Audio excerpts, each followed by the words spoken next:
soit avec toi et qu'il soit toujours avec toi comme il a été toujours avec toi. Shalom, la bénédiction de l'Éternel repose sur ta vie dès à présent jusqu'à la fin au nom de Jésus.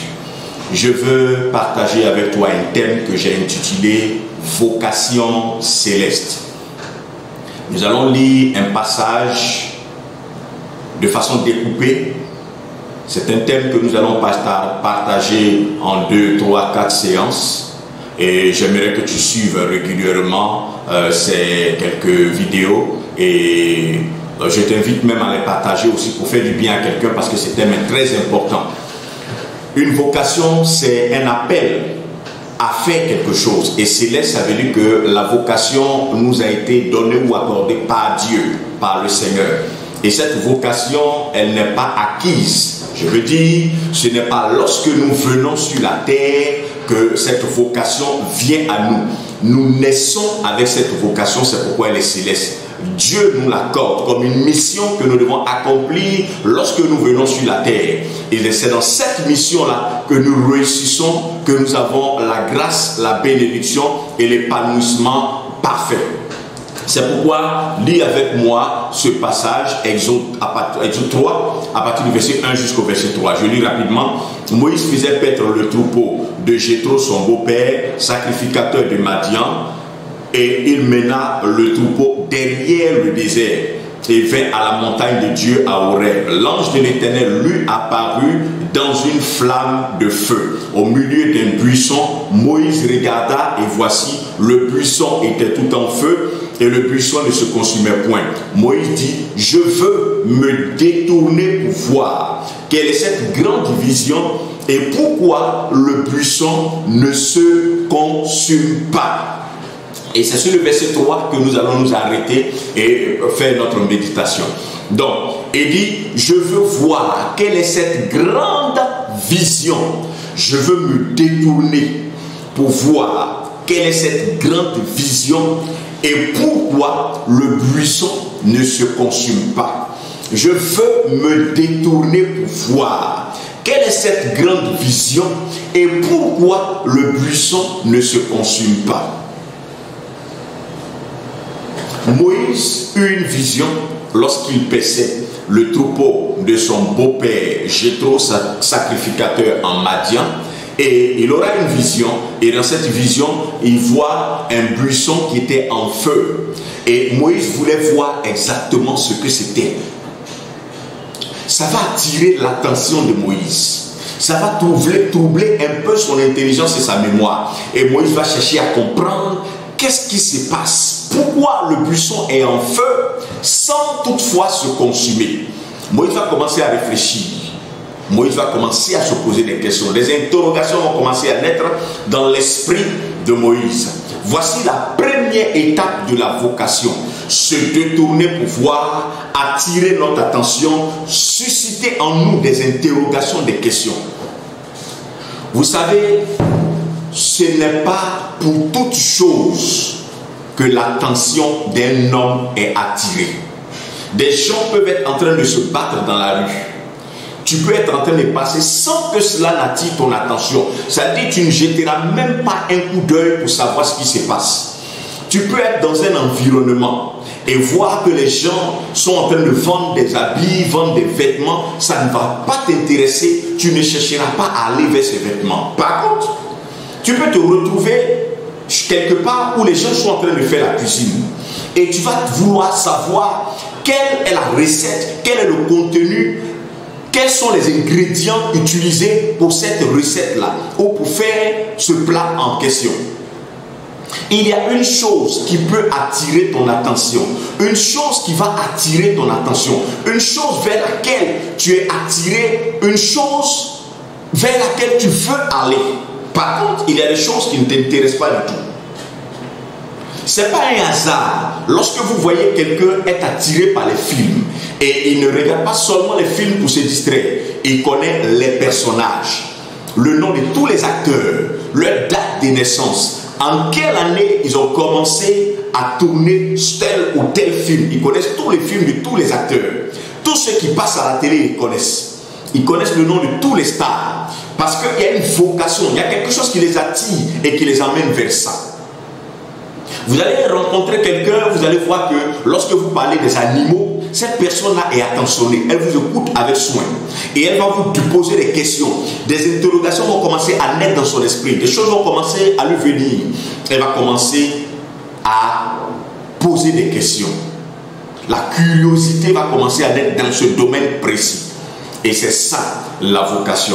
Donc pour savoir quelle est la vocation que tu as reçue, parce que sur la terre, nous ne sommes bénis, nous ne réussissons que par vocation. Si vous êtes appelé originellement dans le domaine informatique et que vous vous retrouvez dans le domaine commercial, avec vos études, avec votre expertise, vous allez peut-être prospérer ou réussir dans ce domaine, mais pas comme dans le domaine informatique, domaine dans lequel Dieu vous a qualifié surnaturellement. C'est pourquoi vous allez avoir l'impression que certains ont du génie dans tel ou dans tel autre domaine, mais sont nuls dans tel autre domaine. C'est simplement parce qu'ils ont été appelés dans ce domaine-ci et pas dans l'autre domaine. Donc ce qui va te permettre de savoir que tu es appelé dans un domaine précis, c'est ce qui d'abord attire ton attention, ce qui suscite ta curiosité. Sur quoi est-ce que tu t'arrêtes? Tes débats portent sur quoi? Qu'est-ce que tu aimes? Qu'est-ce qui t'attire?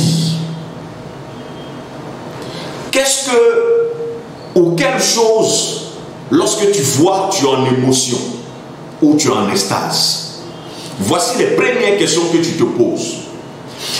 Et la question la meilleure, qu'est-ce que je peux faire sans qu'on ne me paye?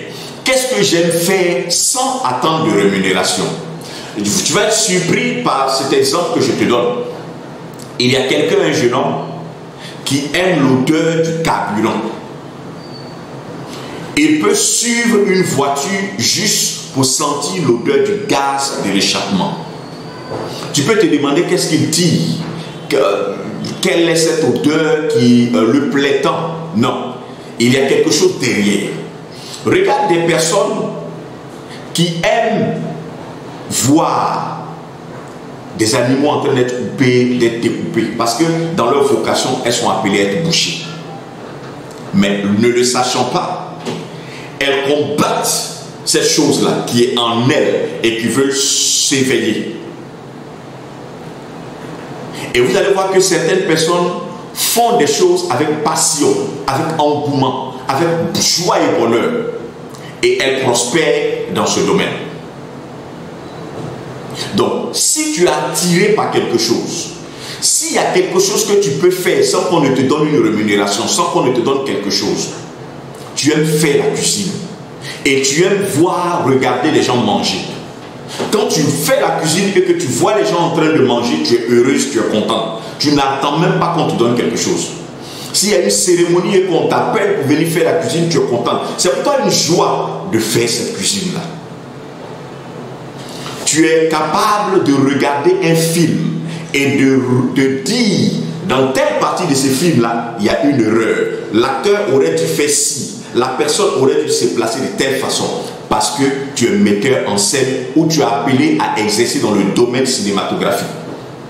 Dans ce domaine-là, tu réussiras. Les idées naîtront naturellement. Si tu te rends compte que je ne peux pas citer un peu de tout, mais si tu sens que tu es attiré dans un domaine précis, tu peux au 09 16 69 05 plus 225 09 16 69 05, envoyer tes préoccupations et ou sur la page Facebook l'autre côté du Jourdain, et nous pourrons te donner par la grâce de Dieu et par la révélation du Seigneur quelques aperçus sur la vocation à laquelle tu as appelé. Déjà, ce n'est pas tout le monde qui est appelé dans tel ou dans tel domaine. C'est pourquoi, pour résumer, si tu te rends compte que tu es attiré par les vêtements, tu es attiré par les habits, à chaque fois que quelqu'un s'habille, tu dis il aurait dû mettre le rouge ici, il aurait dû porter telle couleur de chaussures, ça veut dire que tu es designer. tu es styliste. Si tu entres dans le domaine de la mode, tu vas faire succès, il y aura un boom. Ce n'est pas parce que tu as fait des études dans tel domaine que tu réussiras forcément dans ce domaine. Tu seras un automate, mais tu ne seras pas un créateur. Or, Dieu a créé l'homme et il a mis en lui le potentiel de la création ou l'esprit de créativité. Et cet esprit de créativité ne s'éveillera pas tant que tu seras dans ce domaine dans lequel tu n'es pas appelé. Je voudrais m'arrêter sur ces quelques points. Il y en a encore d'autres exemples. La liste n'est pas exhaustive, mais au fur et à mesure que nous avancerons, nous donnerons des exemples. Que Dieu te bénisse, que sa grâce soit avec toi, que sa faveur demeure sur ta vie. Tu vas dire en 1 minute cette prière avec moi. Seigneur, vers toi, je veux élever la voix et je veux te prier. Je ne connais pas encore le domaine dans lequel tu m'as appelé ou le domaine pour lequel je suis qualifié.